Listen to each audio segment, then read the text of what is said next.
அனைவருக்கும் வணக்கம். இன்னைக்கு ஹிந்து நியூஸ் பேப்பர்ல என்ன இம்பார்ட்டன்ட் நியூஸ் இருக்கு அப்படிங்கிறத பார்ப்போம்.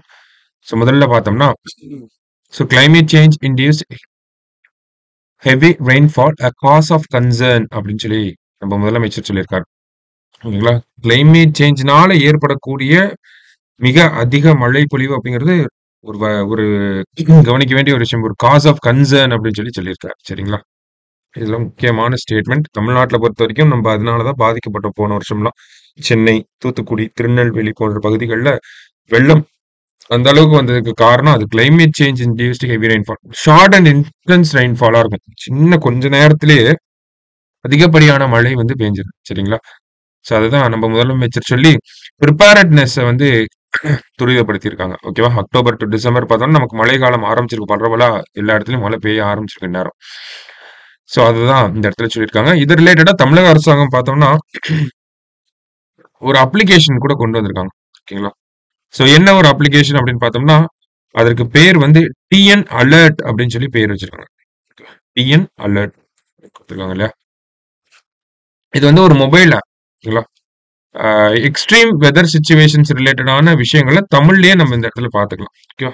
எக்ஸாம்பிள் பார்த்தோம்னா நமக்கு என்ன மாதிரியான தகவல்கள் இந்த டிஎன் அலர்ட் அப்படிங்கிற ஆப்ல இருக்கும் அப்படின்னு பார்த்தோம்னா, வானிலை முன்னெச்சரிக்கை அப்படிங்கிறது இருக்கு. ஓகேங்களா? அடுத்தது வந்து தற்போதைய வானிலை என்னவாக இருக்கு அப்படிங்கறத தெரிஞ்சுக்கலாம். நமக்கு பேஞ்ச மழை அளவு, பெறப்பட்ட மழை அளவு அதை பத்தி நம்ம தெரிஞ்சுக்க முடியும். நீர்த்தேக்கங்கள்ல எவ்வளவு நீர் இருக்கு அப்படிங்கறத பத்தி நம்ம தெரிஞ்சுக்க முடியும். இந்த விவரங்கள் எல்லாத்தையுமே நம்ம தமிழ்லயே தெரிஞ்சுக்க முடியும். சரிங்களா? அதுதான் இந்த டிஎன் அலர்ட் அப்படிங்கிற ஆப். சோ இதெல்லாம் நம்ம எக்ஸாம்ல எழுதுறப்ப கோட் பண்ணி காட்டலாம். ப்ரிலிம்ஸ் பாயிண்ட் ஆஃப் வியூலயுமே டிஎன் அலர்ட்னா எது ரிலேட்டடா வரும் அப்படிங்கறத நமக்கு கேட்கலாம். சரியா? ரைட். அடுத்தது பார்த்தோம்னா நமக்கு இந்த இடத்துல ஒரு சர்வே கொடுத்துருக்காங்க. ரொம்ப ரொம்ப முக்கியமான ஒரு விஷயம் prelims and mains point of வியூல. மெயின்ஸ்ல டேட்டாவா கோட் பண்ண யூஸ் ஆகும். ப்ரிலிம்ஸ்ல பார்த்தோம்னா நமக்கு டைரக்டாவே கேட்கலாம் நமக்கு. சரியா? சோ என்ன அப்படின்னு பார்த்தோம்னா annual survey of industries report வெளியாயிருக்கு. ஓகேங்களா? ஏஎஸ்ஐ ரிப்போர்ட் அப்படின்னு கேட்பாங்க. ஓகேவா?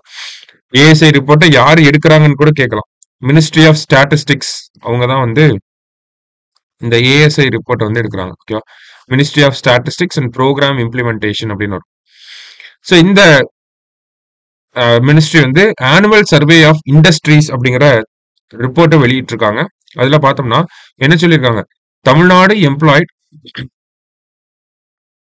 Employed the highest number of people in manufacturing அப்படின்னு கொடுத்துருக்காங்க. இப்ப இந்த மேனுஃபேக்சரிங் செக்டார்ல அதிக நம்பர் ஆஃப் பீப்புள்ஸை வேலைக்கு வச்சிருக்கிறது யாருன்னா தமிழக அரசு, தமிழ்நாடு தான் அப்படிங்கறத சொல்லியிருக்காங்க. சரியா? பார்த்தோம்னா கிட்டத்தட்ட இவ்வளவு பேர் இந்தியால ஃபேக்டரிஸ்ல வேலை செய்யக்கூடிய ஆட்களா இருக்காங்க. இதுல 15% பார்த்தோம்னா தமிழ்நாட்டை சேர்ந்தவங்களா இருக்காங்க. அதே மாதிரி the state also had the highest number of factories அப்படின்னு கொடுத்திருக்காங்க. ஓகேவா? ஹையஸ்ட் நம்பர் ஆஃப் ஃபேக்டரிஸும் தமிழ்நாட்டில் தான் இருக்கு. கிட்டத்தட்ட 2 லட்சம் ஃபேக்டரிஸ்ல 15% தமிழ்நாட்டில் தான் இருக்கு. அப்ப ஈஸியா ஞாபகம் வச்சுக்கலாம்.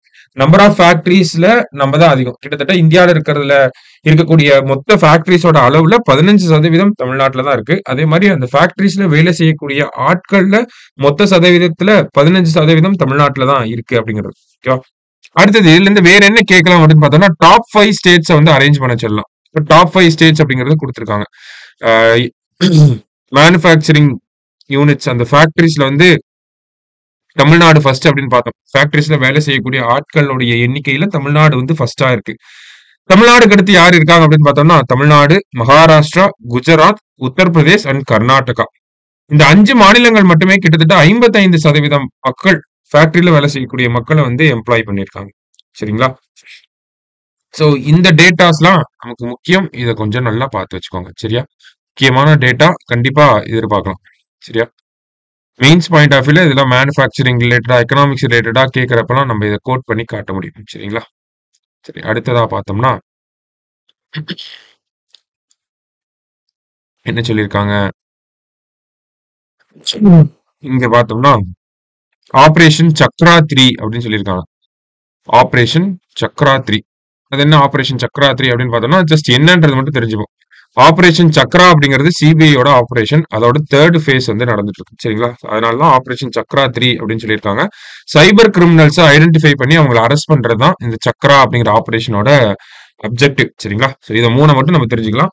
ஆபரேஷன் சக்ரா, சிபிஐயோடது. எதுக்காக அப்படின்னு பார்த்தோம்னா சைபர் கிரிமினல்ஸ் ஐடென்டிஃபை பண்ணி அரெஸ்ட் பண்றாங்க. சரியா?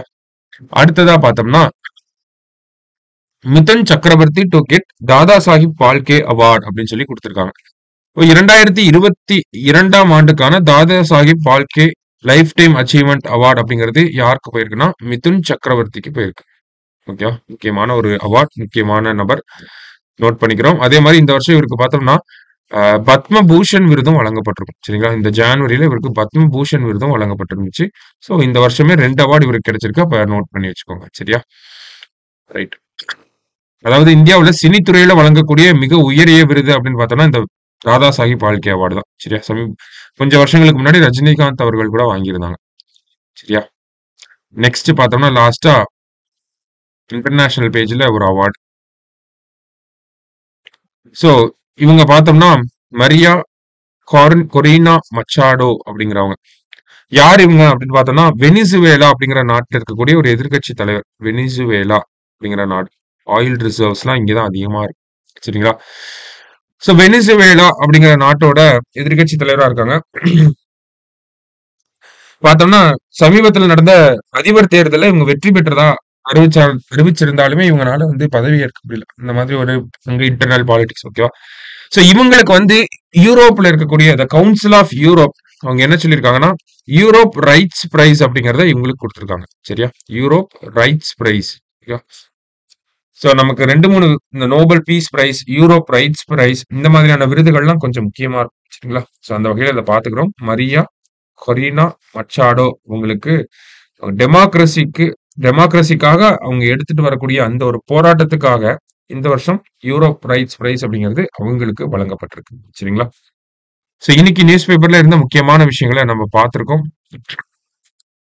அது மட்டும் இல்லாம இன்னைக்கு பார்த்தோம்னா international day of older persons. ஓகேவா? ஸோ இதை பத்தின விஷயங்களை நம்ம தினமணி பேப்பர்லயே டிஸ்கஸ் பண்ணியிருக்கோம். ஸோ அதையும் ஒரு தடவை பார்த்தோம். சரியா? ஸோ நாளைக்கு நியூஸ் பேப்பர் ரீடிங்ல மீட் பண்ணலாம். தேங்க்யூ.